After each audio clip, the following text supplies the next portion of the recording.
ہر قسم کی حمد و ثنا، عظمت و بڑائی پاک طیب مطہر اور معدہ کلمات اللہ احکم الحاکمین اللہ ذوالجلال والاکرام کی ذاتی مقدس کے لیے لا تعداد و بے شمار درود و سلام سید الانبیاء امام الانبیاء اشرف الانبیاء حبیب خدا خیر الورا شمس الضحیٰ بدر الدجیٰ منبع رشد و ہدا پیکر صبر و عزا پیغمبر رب ارض و سما مصدر مہر و وفا احمد مجتبیٰ میرے اور آپ کے پیر و مرشد جناب محمد رسول اللہ صلی اللہ علیہ وآلہ وسلم کی ذاتی بابرکت کے لیے لا تعداد و بے شمار اللہ کی رحمتیں مسلط و کرم اور اس کی عنایات و نوازشات ہوں آپ کے اصحاب پر، تابعین تبع تابعین، ائمہ کرام محدثین اعظم، اولیاء الرحمن علی حاضر القیاس، امت کے ہر اس فرد و بشر پر جس نے آپ کی اتباع و فرما برداری کی۔ اللہ ان سب حضرات پر اپنی لاکھوں کروڑ بلکہ اربع رحمت نصیب فرمائے، آمین ثم آمین۔ حضرات گرامی، ذوالحجہ کا مہینہ شروع ہو چکا ہے۔ یہ بڑا مبارک مہینہ ہے، بڑا برکتوں والا، سعادتوں والا، رحمتوں والا اور اللہ تعالیٰ کے خاص فضل و کرم کا مہینہ ہے۔ اس مہینے کے جو ابتدائی 10 دن ہیں ان کی بڑی خاص اہمیت ہے، بڑی خاص ان کی فضیلت ہے۔ وہ 10 دن جو ہے وہ میری اور آپ کی زندگی میں شروع ہو چکے ہیں، آج اس کا دوسرا دن ہے۔ کوشش کیجیے گا کہ ان دنوں میں کثرت کے ساتھ اللہ کا ذکر، اس کی تسبیح، اس کی تمحید اور اس کی تحلیل کیجیے، کہ نبی مقرر نبی رحمت علیہ السلام نے فرمایا ہے افضل الایام الی اللہ تعالی، اللہ کے ہاں دنوں میں سب سے افضل ترین جو دن ہے وہ یہ 10 دن ہے، ذوالحجہ کے ابتدائی 10 دن۔ سوال کرنے والے نے سوال کیا کہ یہ کتنے افضل ہیں؟ کہا تمام دنوں سے زیادہ افضل ہے۔ شخص بولا کیا رمضان سے بھی افضل ہے؟ فرمایا ہاں، رمضان کے دنوں سے بھی زیادہ ذوالحجہ کے ابتدائی 10 دن افضل ہے۔ کہا کہ رمضان کے آخری عشرے سے بھی افضل ہے؟ کہا ہاں، آخری عشرے کی راتیں افضل ہے، لیکن اگر دنوں کی بات کی جائے تو ذوالحجہ کے 10 دن رمضان کے آخری عشرے کے دنوں سے بھی افضل ہے۔ اتنے افضل ہیں، اتنے اعلیٰ ہیں، اتنے بہترین ہیں، اتنے شاندار ہیں، اتنی فضیلت والے، اہمیت والے اور فوائد سمیٹنے والے دن ہیں۔ میں عام دنوں میں پورے سال میں کوئی انسان جتنی مرضی نیکیاں کرے، جتنے مرضی اچھے کام کرے، ذوالحجہ کے ابتدائی 10 دنوں میں کی گئی نیکیوں کا مقابلہ نہیں کر سکتا۔ پوچھنے والے نے پوچھا، سوال کرنے والے نے سوال کیا، یا رسول اللہ صلی اللہ علیہ وسلم، عام دنوں میں کوئی بھی کام ذوالحجہ سے افضل نہیں ہے؟ کہا کوئی بھی کام ذوالحجہ کے دنوں میں کیے گئے دنوں کا مقابلہ نہیں کر سکتا، سوائے اس مجاہد کے جو جہاد کے لیے نکلے، اللہ کے راستے میں جنگ اور قتال کے لیے نکلے، مال اور جان کے ساتھ نکلے اور دین کی سربلندی کے لیے، سرفرازی کے لیے لڑے، اپنے مال کے ساتھ بھی، جان کے ساتھ بھی، اور وہاں اپنے مال کو بھی کھپائے، جان بھی کمائے۔ اس کی نیکی ذوالحجہ کے دنوں کی نیکیوں سے بڑھ کر ہے، باقی کسی کی بھی نیکی ان دنوں کا مقابلہ نہیں کر سکتا۔ تو یہ بہترین دن ہے، شاندار دن ہے، ان کو ایک ایک لمحے کو قیمتی جانیے، غنیمت سمجھیے اور کثرت کے ساتھ اللہ کا ذکر کیجیے، تسبیح کیجیے، تحلیل و تکبیر کیجیے۔ سب سے خوبصورت، سب سے پیارا ذکر ان دنوں کا یہ ہے کہ لا الہ الا اللہ کثرت کے ساتھ پڑھیے، اللہ اکبر اللہ اکبر، لا الہ الا اللہ واللہ اکبر اللہ اکبر وللہ الحمد کے ترانے کو بنائیے، اور اس کے ساتھ ساتھ سبحان اللہ والحمد للہ ولا الہ الا اللہ واللہ اکبر ولا حول ولا قوت الا باللہ کو کثرت کے ساتھ پڑھیں۔ انشاءاللہ ان دنوں میں کی گئی نیکیاں اللہ کی توفیق سے افضل ترین اور ثواب کے لحاظ سے سب سے بڑھ کر نیکیاں ہیں۔ کیا پتہ یہ 10 دنوں کی محنت میرے اور آپ کے لیے ذریعہ نجات بن جائے۔ آج کا یہ خطبہ جمعہ سیرت ابراہیم علیہ السلام کا جو تسلسل ہم نے شروع کیا تھا، پچھلا خطبہ جمعہ آپ نے سنا، اسی کا دوسرا حصہ ہوگا کہ ابراہیم علیہ السلام کی سیرت سے مراد کی تربیت کے حوالے سے ہمیں کیا ہدایات ملتی ہیں، ایسی کون سی تعلیمات ملتی ہیں جو مجھے اور آپ کو بھی آج اپنانے کی ضرورت ہے۔ کیونکہ میرا معاشرہ جو ہے وہ اس وقت بہت زیادہ پریشان ہے اور پریشان کن حالات سے دوچار ہے۔ خاص طور پہ گھر کے جو حالات ہیں، آپ جانتے ہیں کسی بھی معاشرے کی مضبوطی جو ہے کسی بھی معاشرے کی کامیابی جو ہے وہ گھریلو ماحول سے بنتی ہے، گھر کے حالات سے بنتی ہے۔ جتنا گھر مضبوط ہوتا ہے اتنا معاشرہ مضبوط ہوتا ہے، جتنا گھر مضبوط ہوتا ہے، گھر میں سکون ہوتا ہے، اتنی ہی انسان کی زندگیوں میں سکون آتا ہے۔ جتنا گھر والوں کے دلوں میں ایک دوسرے کے بارے میں محبت اور پیار کے جذبات ہوتے ہیں، اتنی ہی انسان کی زندگی میں آسانیاں زیادہ آتی ہیں۔ ہمارے گھروں میں اس وقت سب سے بڑی پرابلم جو چل رہی ہے وہ یہ ہے کہ انسان جو گھروں میں موجود ہے، باپ اپنی اولاد سے خفا نظر آتا ہے اور اولاد اپنے ماں باپ سے پریشان نظر آتی ہے۔ اس کے پیچھے جو سب سے بڑی وجہ مجھے نظر آتی ہے وہ یہ ہے کہ ماں باپ نے بھی دین کو فالو کرنا چھوڑ دیا ہے، اولاد بھی صحیح معنوں میں اللہ اور اس کے رسول کی تعلیمات سے دور زندگی نظر آتی ہے۔ حضرت ابراہیم علیہ السلام کی سیرت میں یہ ایک بڑا خوبصورت پہلو ہمیں نظر آتا ہے کہ اپنی زندگی میں اپنی اولاد کو ہر وقت یاد رکھا جاتا ہے۔ ہم بھی یاد رکھتے ہیں لیکن ہمارا انداز اور ہے، ابراہیم علیہ السلام کا انبیاء کا انداز اور ہوا۔ ہم بھی اپنی اولادوں کے لیے محنت بھی کرتے ہیں، کوششیں بھی کرتے ہیں، دن رات دیکھ کر کے ان کی زندگی کو آسان بنانے کے لیے ہمہ وقت اپنے آپ کو مصروف عمل بھی رکھتے ہیں، کاروبار میں اپنے مال جان کو لگا کر اولاد کے لیے آسانی پیدا کرنے کے لیے دن رات محنتیں کوششیں کرتے ہیں، اوور ٹائم لگاتے ہیں۔ لیکن جو اصل محنت کرنے کی ضرورت ہے، جو اصل کرنے والا کام تھا، اس میں ہم نے بھی ہاتھ اٹھا لیا ہے اور ہماری اولاد بھی آج اس کام کو سمجھنے کے لیے، اس راستے پہ چلنے کے لیے جا رہی ہے۔ ابراہیم علیہ السلام کی سیرت کا جو سب سے خوبصورت پہلو، پوری کی پوری سیرت ہی خوبصورت ہے، صحابہ خوبصورتی ہے، اس میں کوئی دو رائے نہیں ہے۔ اللہ کے بڑے عظیم پیغمبر نبی ہیں، خلیل اللہ کا لقب پانے والے، لیکن سب سے بڑی بات ہے کہ زندگی کے کسی بھی لمحے میں اللہ سے مایوس نہیں۔ پہلی بات جو ہمیں سمجھ آتی ہے سیرت ابراہیم میں کہ مایوسی گناہ ہے، کفر ہے۔ ایک اللہ کے بندے کو، اللہ کے ماننے والے کو، مسلمان کو کسی بھی حال میں مایوس نہیں ہونا چاہیے۔ دوسری بات یہ ہے کہ اس بات کے اوپر عقیدہ ہونا چاہیے، توکل ہونا چاہیے، ایمان ہونا چاہیے کہ اللہ کے علاوہ کوئی بھی نہ تو حالات بدلنے پہ قدرت رکھتا ہے اور نہ زندگی میں آسانیاں لانے کے لیے ہماری کوئی مدد کر سکتا ہے۔ یعنی رب کے ساتھ تعلق جڑا رہنا چاہیے، حالات جیسے بھی ہوں، معاملات جتنے مرضی الجھے ہوں، زندگی میں جتنی مرضی پریشانیاں اور ٹینشنیں اور تکالیف ہوں، اس بات پر یقین ہونا چاہیے کہ یہ دن نہیں رہیں گے کیونکہ میرا تعلق اس کے ساتھ ہے جو کہتا ہے فَإِنَّ مَعَ الْعُسْرِ يُسْرًا إِنَّ مَعَ الْعُسْرِ يُسْرًا۔ وہ گارنٹی دیتا ہے اور ڈبل گارنٹی دے کر کہتا ہے، اور اِنَّا کا معنی ایک طرح سے قسم ہے کہ قسمیہ الفاظ میں اللہ کہتے ہیں میرے بندے ہر تنگی کے بعد آسانی ہے، اور ہاں یقیناً تیری زندگی کے ہر تنگی کے بعد آسانیاں کرنے والا۔ شرط یہ ہے کہ رب کے ساتھ تعلق انسان کا مضبوط ہونا چاہیے، ایمان اور یقین اس طرح کا ہو کہ میرا رب ہر چیز کو بدلنے پہ قدرت رکھتا ہے، میرے اسباب جیسے بھی ہیں، حالات جیسے بھی ہیں، بظاہر میری حالت کنڈیشن جیسی بھی ہے، مجھے اس کی پرواہ نہیں ہے، اس لیے کہ میرا تعلق اس کے ساتھ ہے جو پوری کائنات میں سب سے زیادہ پاورفل ہے۔ انسان کہتے ہیں کہ یہ نہیں ہو سکتا، ایسے نہیں کیا جا سکتا، ایسے کبھی کسی کے ساتھ نہیں ہوا ہے، ایسے کبھی کسی کو نہیں ملا ہے۔ یہ لوگوں کا ایسے نہ ہونا، نہ کرنا، نہ ہونا، نہ سمجھنا لوگوں کی دماغ کی بات ہو سکتی ہے، لیکن میرا رب وہ ہے جو مصیب الاسباب ہے، جہاں بظاہر سبب فعل نظر ہے وہاں سے وہ پاس ہونے کے راستے نکال دیتے ہیں۔ تیسری اور اہم بات جو ابراہیم علیہ السلام کی سیرت سے سمجھ آتی ہے، جو قرآن ہمیں سمجھاتا ہے کہ جب رب تم پہ نعمتیں کرتا ہے، احسانات کرتا ہے، کرم نوازی کرتا ہے، تمہاری چاہت کے مطابق تمہیں دیتا ہے، تو رب سے تعلق کمزور نہیں مزید مضبوط کرتے ہوئے اس کا شکر ادا کرتے ہیں۔ اور تعلق کو جوڑنے کے لیے شکر بڑی خوبصورت ترین چیز ہے۔ رب سے رشتہ مضبوط کرنے کے لیے لفظ الحمدللہ بڑا خاص جملہ ہے۔ ان 10 دنوں میں جہاں قربانی کے بارے میں رسول اللہ نے حکم دیا ہے صلی اللہ علیہ وسلم، وہاں کثرت کے ساتھ رب کی حمد بیان کرنے کا حکم۔ حمد کرنے والے رب کو بڑے پسند ہے۔ سیرت ابراہیم علیہ السلام میں ذرا دیکھیے اور غور کیجیے، ذرا امیجنیشن کیجیے۔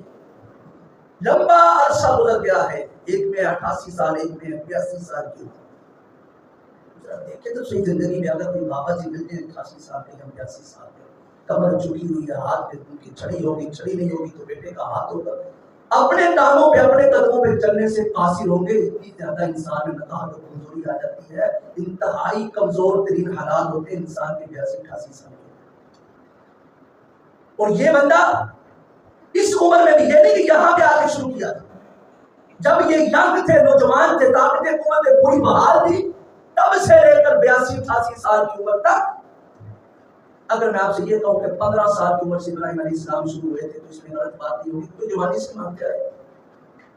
اور مانگتے مانگتے 50-60 سال کا عرصہ گزر گیا۔ میں نے کہا رب کے اوپر یقین ہونا چاہیے، یہ بڑی اہم بات ہے۔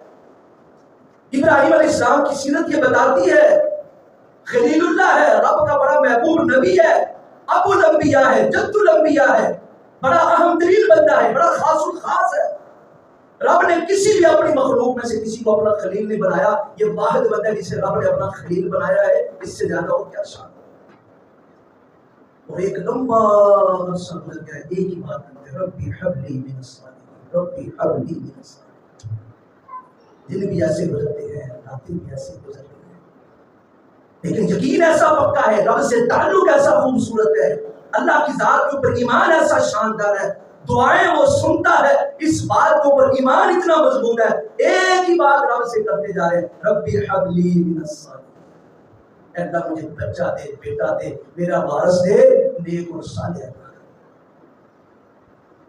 ہمارے یہاں پہ جو اولاد چھوڑے ہیں،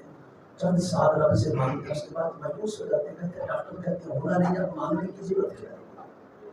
تو میں نے کہا نہ ہونے سے ہونا وہ نکالتا ہے، اس میں ایمان ہونا چاہیے۔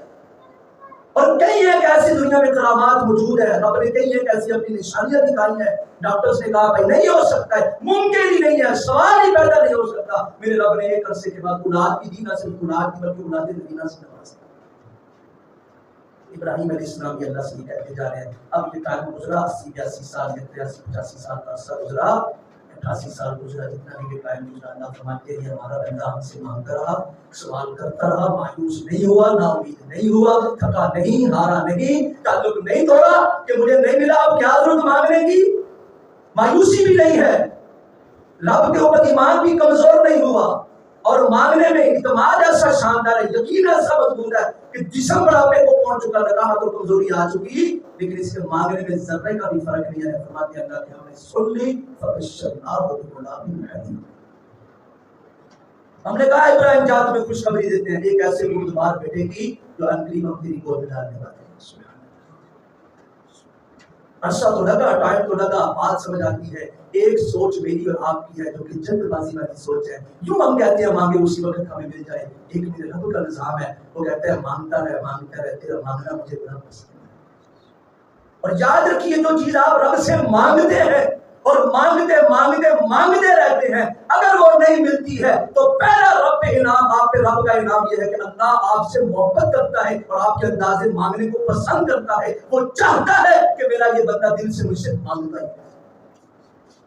زندگی میں جو بھی نعمت ابھی تک نہیں ملی ہے، آپ نے مانگی، مانگتے رہے، مانگا تھا جب بال کالے تھے، مانگتے ہوئے سفیدی آ گئی ہے، چاندی آ گئی ہے، ابھی تک نہیں ملا ہے، کہتے ہیں پتہ نہیں میں رب کی بگاڑیا ہے، باقی سارے دے رات بدلی جانے دے، میرے ہوتے کرم نہیں ہو رہا، وہ سونیا تیرے نال رب نو پیار ہوتا ہے، اس واسطے نہ چاہ رہے تو مانگ نہیں رہے، جب اس کے در پہ بیٹھ کے مانگ رہے ہو تو خوش ہو جاؤ، پھر خوشی کی خبر ہے تمہارے لیے، پھر باعث سکون ہے تمہارے لیے، پھر بڑا انعام ہے تمہارے لیے۔ یہ میں نہیں کہہ رہا ہوں، رسول اللہ صلی اللہ علیہ وسلم نے فرمایا ہر مومن بندے کی دعا کے اللہ نے 3 حصے کر رکھے، ہر مومن بندے کی دعا۔ پہلی، جب بندہ مانگتا ہے، جو مانگتا ہے یوں مانگا اسی وقت کر دے دیتا ہے، اسی وقت مل جاتا ہے۔ یہ بھی دعائیا ایک اللہ تعالیٰ کی خاص رحمت ہوتی ہے، کسی بندے کو جو مانگتا ہے اسے مل جاتا ہے، جو مانگا تھا وہی مل گیا۔ دوسرا، مانگتا ہے اپنے لیے کچھ اور رب تعالیٰ اس کو وہ نہیں دیتے بلکہ اس سے کئی گنا بہتر عطا کرتے ہیں، یا جو مانگ رہا ہے وہ نہیں ملتا، آنے والی زندگی کی مشکلات پریشانیاں کبھی سے سمجھ آتی ہے، بس ایسے 1 سیکنڈ لگا تھا، اگر 1 سیکنڈ میں ادھر نہ ہوتا ایک بڑے حادثے کا شکار ہو جاتا۔ اللہ یہ مانگتا کچھ اور ہے، اللہ اس کو آزمائشوں سے، پریشانیوں سے، مستقبل کی زندگی آنے والے غموں سے نجات دے دیتا۔ اور تیسرا فرمایا بندہ مانگتا رہتا ہے، ساری زندگی مانگتا ہے، جو مانگتا ہے وہ نہیں ملتا ہے، وہ نہیں ملتا، اور نہ ہی اس کو اللہ اس سے بہتر کچھ دیتے۔ زندگی ایسے جیسے چل رہی تھی چلتی رہتی ہے، آخری زندگی کے ساتھ سے آدمی دنیا سے رخصت ہو جاتا ہے، قیامت کے دن رب سے ملاقات کرے گا، لیکن یہ وہ بندہ ہوگا جس نے مانگنا نہیں چھوڑا ہوگا. جو مانگا تھا وہ بھی نہیں ملا، اس سے بہتر بھی نہیں ملا، حالات بھی نہیں بدلے، جو کہ تو رہے، ساری زندگی ایسے ہی گزر گئی پریشانیوں تکلیفوں آزمائشوں میں ہی، اور اس کی سانس سے پوری دنیا سے رخصت ہو گیا. قیامت کے دن رب سے ملاقات کرے گا. اللہ فرشتوں کو کہے گے اس میرے بندے کو میرے پاس لاؤ. اللہ دکھائیں گے اسے فلاں وقت پہ تو مجھ سے یہ مانگتا رہا، یہ مانگتا رہا، یہ مانگتا رہا، دنیا میں نے تمہیں کچھ نہیں دیا، وہ سامنے دے تیری دنیا کی ساری دعاؤں کا بدلہ میں نے جنت میں نعمتوں کی شکل میں تیرے لیے تیار کر دیا ہے. رسول اللہ فرماتے ہیں بندہ جب رب کے ان انعامات کو دیکھے گا کہے گا کاش دنیا میں مجھے کچھ بھی نہ ملتا. ایمان ایسا ہو، یقین ایسا ہو کہ وہ سنتا ہے، انداز اس کا ہے کہ وہ کیسے دیتا ہے. اب یہ 82 سالہ بزرگ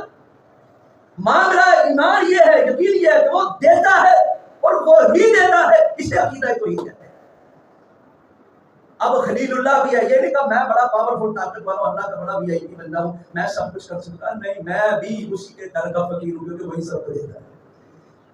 سیرت ابراہیم کا اہم پہلو سمجھیے، رب کی ذات کے اوپر ایمان یقین، بگڑی بڑھانے والا ہو، زندگی سنوارنے والا ہو، مشکل کشا ہو، حاجت روا ہو. دنیا کہتی ہے میرے اوپر کسی نے جادو کر دیا، یہ ہو گیا وہ ہو گیا. اور میرے بھائی اگر رب کے اوپر ایمان ہے دنیا ساری مل کے تیرا بھاگ بھی باقا نہیں کر سکے. تو ایسے لوگوں سے ڈرتا پھرتا ہے. عقیدہ مضبوط کر، اپنا ایمان مضبوط کر. رب دیتا ہے، رب ہی ڈالتا ہے تیری آنے والی زندگی میں مشکلات کو. مت گھبرا دنیا سے، دنیا کے حالات سے، دنیا والوں سے، کیونکہ جو رب والے ہوتے ہیں وہ رب کے سوا کسی سے ڈرتے نہیں. اور میں فبشرناہم بغلام، ہم نے ان کو بیٹا دیا. اللہ فرماتے ہیں ہم نے اس کو ابراہیم کو خوشخبری سنائی ہے کہ بردبار بیٹے. اب یہاں پہ جو بات سمجھ آتی ہے، قرآن جو ہمیں سمجھا رہا ہے وہ یہ ہے کہ ابراہیم علیہ السلام نے رب سے بیٹا مانگا لیکن صالح ہوا. کس سے مانگا؟ رب سے مانگا. کیا مانگا؟ نیک بیٹا مانگا. میرے آپ کے لیے سبق کیا ہے؟ رب سے جب بھی مانگے نیک اولاد مانگے. اولاد جب آ جائے تو رب سے ان کی خیر کی دعائیں کیا. ہم سارے اللہ کی توفیق سے شادی شدہ ہیں، زیادہ تر جن کے پاس نہیں آتا انہیں بھی اولاد ہے، زیادہ تر صاحب اولاد ہے. کبھی سوچے غور کریں ہم نے اپنی اولاد کے لیے کب آخری وقت ہاتھ اٹھائے تھے؟ ضروریات زندگی تو پوری کرتے ہیں میرے بھائی، دن رات محنتیں کرتے، کوششیں کرتے، مال اکٹھا کر رہے، اولاد کے مستقبل کو برائٹ کرنے کے لیے، روشن کرنے کے لیے، آسان کرنے کے لیے. ان کے آپ مستقبل کی اتنی فکر لاحق ہے، اپنا ماضی اپنا حال داؤ پہ لگائے بیٹھے ہیں کہ میری اولاد آسانی کی کل زندگی گزارے. کثرت کے ساتھ پراپرٹیاں اکٹھی کر رہے، بینک بیلنس اکٹھا کر رہے، سونے کے ڈھیر لگا رہے، ہم سب کچھ کر رہے ہیں. اولاد کو کوئی پریشانی نہ آئے. وہ میرے بھائی جو اصل پریشانیوں سے بچانے والا ہے اس سے اولاد کے لیے سوال کرتے. رسول اللہ صلی اللہ علیہ وسلم ثلاث مستجاب الدعوات،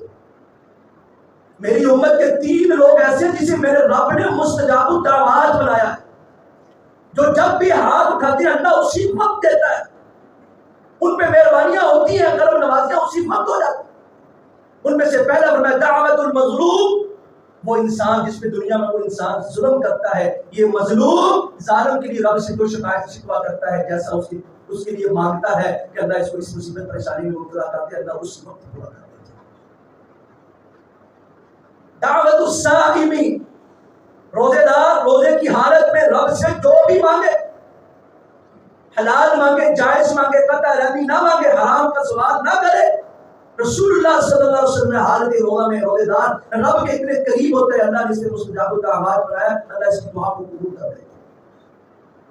تیسرا انسان جسے اللہ نے مستجاب الدعوات بنایا. مستجاب الدعوات کہتے ہیں ایسا بندہ جس کی دعا یقیناً قبول ہوتی ہے، عرش پہ پہنچتی پہنچتی اس کا فائدہ ملتا ہی ملتا ہے. میں دعوت الولد لوالدہ، ایک باپ کے اٹھے ہوئے ہاتھ جو اپنی اولاد کے لیے وہ رب کے حضور اٹھاتا ہے، اللہ تعالیٰ ان ہاتھوں کو خالی نہیں لوٹاتا. اتنا قیمتی اللہ نے آپ کو اختیار دیا ہے،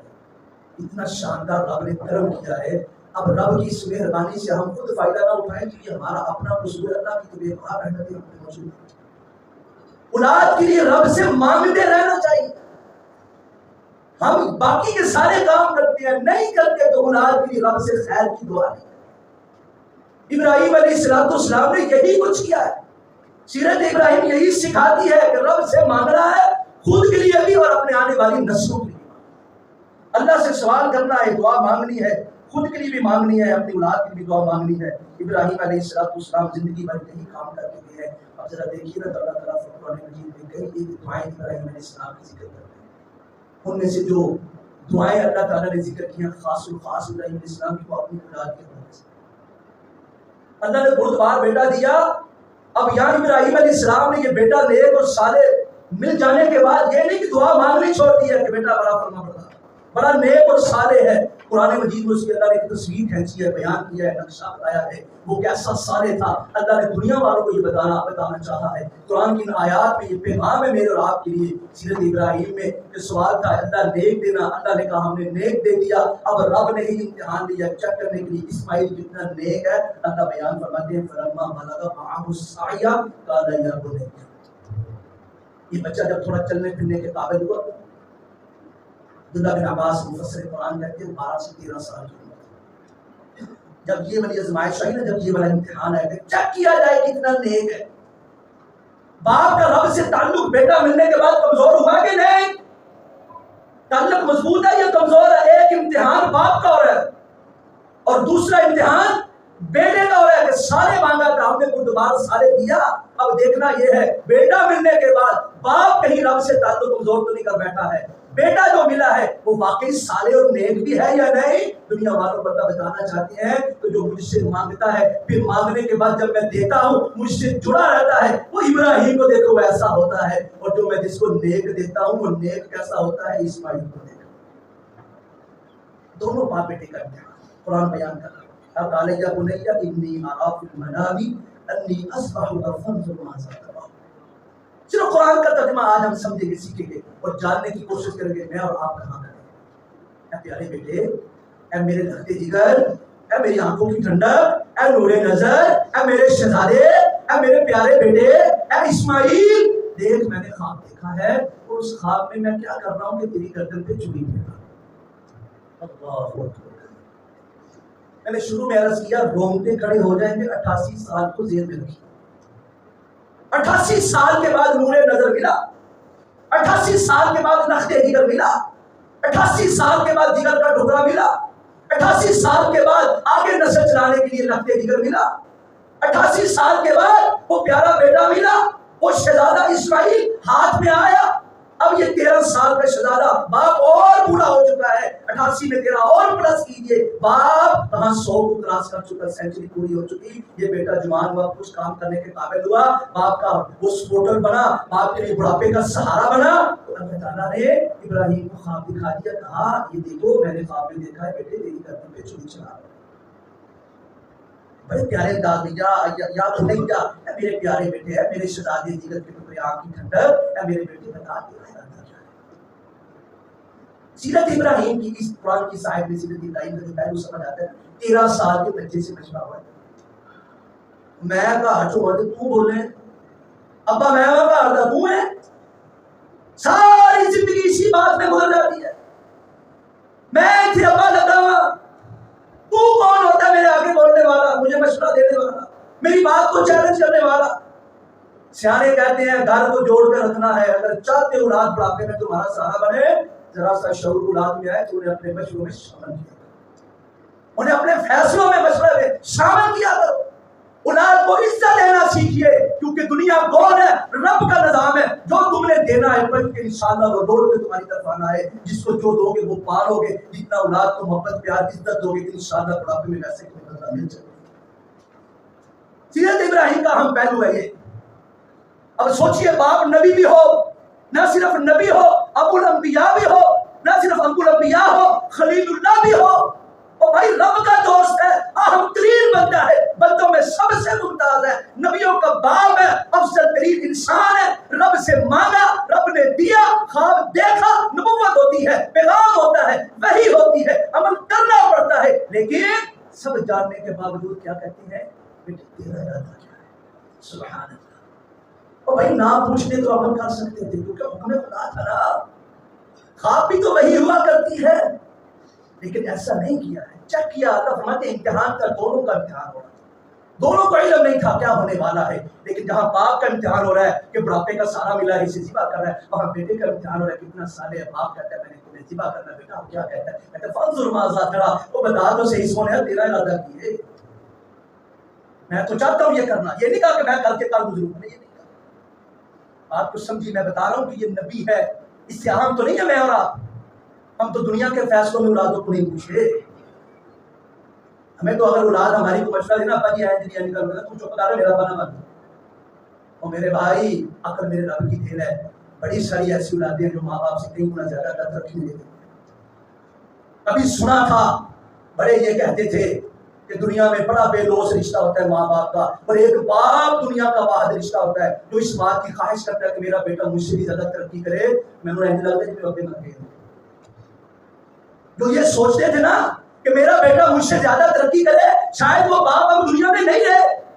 سچ کہہ رہا ہوں میرے بھائیوں میں جانکیے، اب کا باپ یہ کہتا ہے تو میرا باپ نہ بن اگر بیٹا کبھی مشورہ دے، اور میرے بھائی اللہ کا یہ احسان ہے تم پہ کہ اللہ نے تمہیں ایسا بیٹا دیا ہے جو تمہیں مشورے دیتا ہے، جو خیر کی طرف تیری رہنمائی کرتا ہے، تیرے اوپر بڑا رب کا احسان ہے۔ ابراہیم علیہ السلام مشورہ کر رہے ہیں بیٹے سے، کیا بتا تیرا ارادہ کیا ہے؟ اب جو نیک ہوتے ہیں نا، نیک جو واقعی سالے ہوتے ہیں جن پہ رب کی مہربانی ہوتی ہے، کہتے ہیں قال یا ابت افعل ما تؤمر، اے ابا جی، جیسے انہوں نے کہا نا پیارے بیٹے، وہ بھی کہتا ہے میرے پیارے والد محترم، یا ابت، اے میرے پیارے ابا جان، اے والد محترم، اے میرے لیے بہت زیادہ اہمیت کے حامل دنیا میں سب سے میرے لیے خاص و خاص میرے والد صاحب، یا ابت افعل ما تؤمر، جو دیکھا ہے کر گزری، ڈرتے کیوں ہے؟ مجھ سے مشورہ مانگا ہے، مجھے پتا ہے چھری چلے گی میری جان جائے گی، ذبح ہو جاؤں گا، ختم ہو جاؤں گا، فنا ہو جاؤں گا، قربان کر دیا جاؤں گا، لیکن سنیے آپ نے خواب دیکھا ہے، آپ رب کے نبی ہیں، پیغمبر ہیں، آپ کی خواب بھی وہی ہوتی ہے جو خواب میں دیکھا ہے، کل گزریے میں آپ کے ساتھ ہوں۔ اللہ کے لیے جان دینا کتنا مشکل کام ہے، سوچیے تو صحیح، کبھی ہم تو مال نہیں دیتے، اور میرے بھائی ہم تو ایک خواہش کی قربانی نہیں دیتے، کہتے مینوں پتا ہے قرآن چاہیا ہے، اور مولوی صاحب مجھے زیادہ قرآن نہ سناؤ، مجھے پتا ہے حدیث ہے، لیکن سام کے رکھو اپنے کول حدیث، میری زندگی میں اپنی مرضی کا گزارن دو۔ جو نیک ہوتے ہیں وہ یہ نہیں کہتے میری مرضی، وہ کہتے ہیں جو سنا سمیعنا واطعنا، آپ نے بتایا میں نے سن لیا، اب زندگی باقی جو رہ جائے گی اس پہ عمل کر کے دکھاؤں گا، میں اس کی خلاف ورزی نہیں کروں گا، کرنا رسول کی بات ہے نا۔ تو کہا یا ابت افعل ما تؤمر، اے ابا جی گھر گزریے جو دیکھا ہے، چلائیے میری گردن پہ چھڑی، آپ چلانے کے لیے تیار، میں اپنے اوپر چلوانے کے لیے تیار، آپ ذبح کرنے کے لیے تیار، میں ہونے کے لیے تیار، آپ رب کے حکم پہ عمل کرنے کے لیے، میری قربانی کے لیے تیار، میں قربان ہونے کے لیے تیار، کیونکہ آپ رب کے خلیل ٹھہرے، میں ذبیح اللہ رب کے لیے ذبح ہونے کے لیے، اسماعیل آپ کا فرمانبردار بیٹا ہے۔ امتحان دونوں دور ہے، فرمایا ستجدنی انشاءاللہ من الصابرین، آپ دیکھیں گے انشاءاللہ میرے رب کے حکم سے آپ مجھے صبر کرنے والوں میں سے۔ حضرات کتنا مشکل کام ہے، ہمارے ماں باپ تو بس یہ کہتے ہیں فجر کی نماز پتہ جماعت نہ پڑھا کر، اور قانون نہیں پتا میری تو نیند ہی نہیں پڑی ہوتی، اور بیٹے نماز پڑھا کرو، میرے یہاں پہ ایک نمازی تھے، معاف کرے اللہ تعالیٰ دنیا سے جا چکے، غلط نہیں کہہ رہا ہوں، میرے رسول پہ کھڑا ہوں، کہتے میں نے بیٹے سے کہا بیٹے 5 وقت کی نماز پڑھا کرو، نماز انسان کی زندگی میں بہاریں لاتی ہے، آسانیاں لاتی ہے، خوشیاں لاتی ہے، سکون لاتی ہے، رب کا قرب دیتی ہے۔ کہتا تسی پڑھ دیو نا، بس اپنے ال دھیان رکھو، مینوں چھڈو میں جو بھی کرنا کرنا، اپنے لیے نہیں کچھ مانگا، رب کے لیے کہا جا رہا ہے۔ اور میں جب یہ اس طرح کے جوابات اولاد کی طرف سے ملتے ہیں، میں اکثر اپنے محفل مجالس میں یہ بات کہا کرتا ہوں، اولاد کی اس طرح کے جوابات کے پیچھے انسان کو سوچنا چاہیے، میں نے بھی اس کمائی کے ساتھ تربیت کی ہے کہ اس میں حرام تو شامل نہیں، تو کیسے جواب وہیں پہ ملتے ہیں جہاں پہ حرام کے ساتھ پرورش کی جاتی ہے۔ حلال کا لطفہ حلال کھانے والا اس طرح منہ پھڑ کر منہ کے سامنے منہ کے اوپر اس طرح کے جوابات دیتے ہیں۔ آپ کے اپنے معاملات دیکھنے پڑیں گے، آپ کو دیکھنا پڑے گا کہ بعد میں جان کے وہ میرا بیٹا جس سے مجھے اتنی محبت ہے، پیار ہے، آج میرے ساتھ بغاوت کیوں کرتا ہے، سوچنا پڑے گا کہیں میری تربیت میں کمی تو نہیں رہے۔ ہم صبر قربانیاں کرنی، اللہ سب کو توفیق عطا فرمائے۔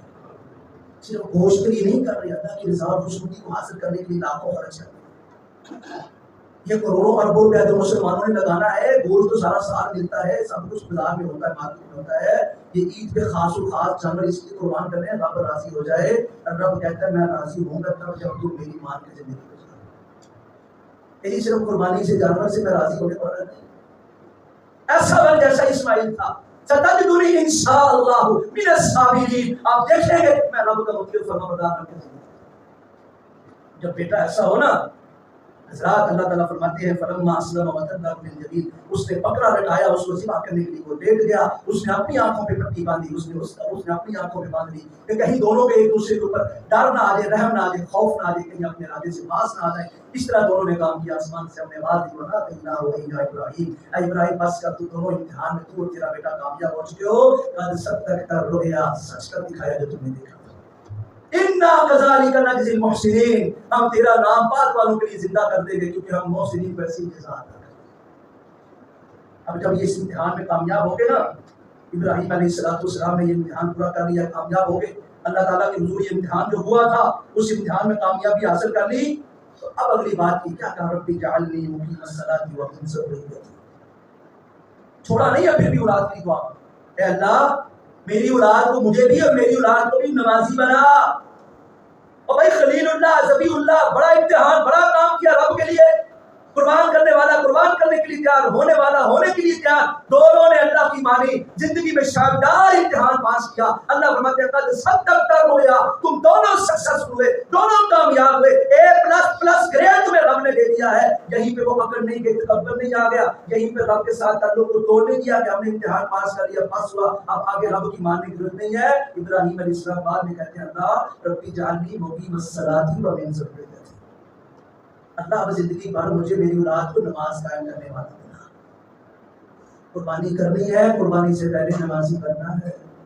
نمازی ہے تو قربانی ہے، نماز نہیں تو ایسے ہی پیسے ضائع کر رہے ہیں، روز تو سارا سال ملتا ہے، خام خواہ اتنے پیسے مت خرچ کرے، کلو 2 لاکھ کے گھر میں کھا رہے، پھر لاکھوں خرچ کرنے کی ضرورت نہیں ہے، کیونکہ یاد رکھیے قربانی اسی کی ہے جس نے رب کی اطاعت کی ہے، فرما برداری کی ہے، رب سے مانگا ہے، سوال کیا ہے، اللہ تعالیٰ کے حضور دعائیں کی ہے، نمازیں پڑھی ہیں، ان کی قربانی۔ ابراہیم علیہ السلام یہی کہہ رہے ہیں اللہ مجھے میری اولاد کو نماز قائم کرنے والا، ربنا وتقبل دعا، اللہ ہماری دعائیں قبول کر جو ہم تم سے مانگتے ہیں۔ اب اگلی دعا بھی سن لیجیے، ابراہیم علیہ السلام رب سے دعا مانگ رہے ہیں، کیا کہتے ہیں اللہ تعالیٰ سے رب اجعل ھذا بلدا آمنا، اے اللہ یہ جہاں پہ میں اور میرا بیٹا رہ رہا ہے اس شہر کو امن والا شہر بنا، یعنی اپنے گھر کے لیے بھی، اپنے شہر علاقے کے لیے خیر و برکات کی دعائیں کرنی چاہیے، جہاں پہ اولاد رہ رہی ہو اس جگہ کے لیے بھی اللہ سے امن کی دعائیں کرنی چاہیے، خیر کی دعائیں کرنی چاہیے، اولاد کی زندگی میں کبھی غم نہ آئے، پریشانی نہ آئے، تکلیف نہ پہنچے، مستقبل کی بنیادوں پہ اللہ کے حضور التجائیں کرنی چاہیے، سوالات کرنے چاہیے، مناجات کرنا چاہیے، دعائیں کرنی چاہیے، یہ ابراہیم علیہ السلام کر رہے ہیں، اور ساتھ کہتے ہیں وَجُنُبْنِي وَبَنِيَّ أَن نَّعْبُدَ الْأَصْنَامَ، اے اللہ مجھے بھی میری آنے والی نسلوں کو بھی بت پرستی سے، شرک سے محفوظ کر دے، مجھے بھی میری اولاد کو بھی شرک سے، غرازت سے پاک کر دے۔ اللہ دنیا دے دے، ڈاکٹر بنا، انجینئر بنا، کامیاب بنا، بزنس مین بنا، بہت زیادہ مال عطا کر، سب مانگتے ہیں دنیا دنیا، فقط دنیا کے لیے مانگتے ہیں، کبھی اولاد کی آخرت کے لیے سوال کیا، اولاد کا رب سے تعلق جڑے، کبھی رب سے یہ بھی مانگا کرے، اولاد دین پہ ہو کبھی یہ بھی سوال کیا کرے، کیونکہ یاد رکھیے مرنے کے بعد جو آپ کے کام آنے والا ہے، رسول اللہ صلی اللہ علیہ وسلم نے جو انسان جب مرتے اذا مات الانسان انقطع عنه عمله الا بثلاث، مرنے کے بعد صرف 3 کام جاری رہتے ہیں، باقی سارے تمہاری مصروفیات اعمال ختم ہو جاتے ہیں۔ وہ 3 کام جو مرنے کے بعد کام آتے ہیں، وہ 3 انسان کے اعمال جو مرنے کے بعد ہی فائدہ دیتے ہیں، صدقۃ جاریہ، رب کے لیے، کسی انسان کے لیے، انسانیت کی بھلائی کے لیے کوئی بھی کیا گیا کام، کوئی ایسا پروجیکٹ جس سے انسانیت کو فائدہ پہنچ رہا ہو، جب تک وہ لگا رہتا ہے، لگانے والے کو اللہ ثواب عطا کرتا رہتا ہے۔ اور علم ينتفع للناس، لوگوں کو دیا گیا علم، قرآن اور حدیث کا سیکھنا اور سکھانا، جب تک لوگ کسی کے سکھائے کے اوپر عمل کرتے ہیں، اللہ رسول کی تعلیمات کے مطابق زندگی گزارتے ہیں، سکھانے والا کب کا دنیا سے جا چکا، اجر و ثواب برابر ادا کرتے ہیں۔ اور ولد صالح يدعو له، جیسے باپ کی دعا اولاد کے لیے اللہ زندگی میں سنتا ہے، اللہ قبول کرتا ہے، اللہ دیتا ہے، مستجاب الدعوات بنایا ہے، ایسے ہی بیانی اولاد کے لیے اللہ تعالیٰ نے انعام رکھا ہے کہ ماں باپ کے مرنے کے بعد اولاد جب ہاتھ اٹھاتی ہے تو اللہ ماں باپ کو ویسے ہی فائدہ اٹھا کرتے ہیں، ویسے ہی ماں باپ کو فائدہ ملتا رہتا ہے۔ تو ایسی اولادیں چھوڑ کر جائیے اپنے پیچھے جو آپ کے لیے اللہ کے دل کو دستے دعا۔ ابراہیم علیہ السلام نے یہ اپنے لیے بھی، اپنی اولاد کے مستقبل کے لیے بھی یہ کام کر کے دکھایا ہے کہ رب سے مانگنا ہے، اولاد دین پہ ہوگی، صالح ہوگی، رب سے جڑی ہوئی ہوگی، بت پرستی سے پاک ہوگی، اللہ کے ساتھ تعلق جوڑے رکھی ہوگی، تو اس کا مجھے بھی فائدہ ہوگا، اولاد کو بھی فائدہ ہوگا۔ یہی اصل محبت ہے، یہی اصل پیار ہے، یہی اولاد کے لیے اصل انسان کی دل کی چاہ ہے، یہی اصل وفاداری اولاد کی باپ کے ساتھ ملتی ہے کہ دین کے ساتھ جڑے رہے۔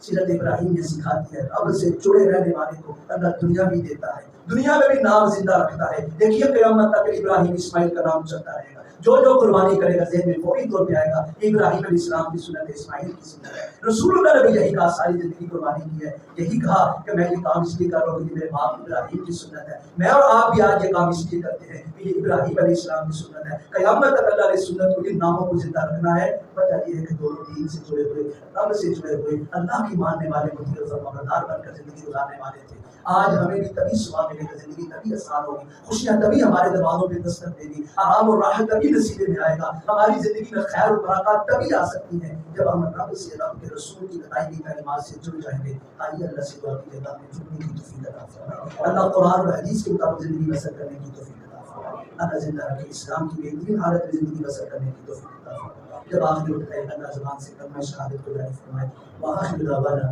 الحمدللہ۔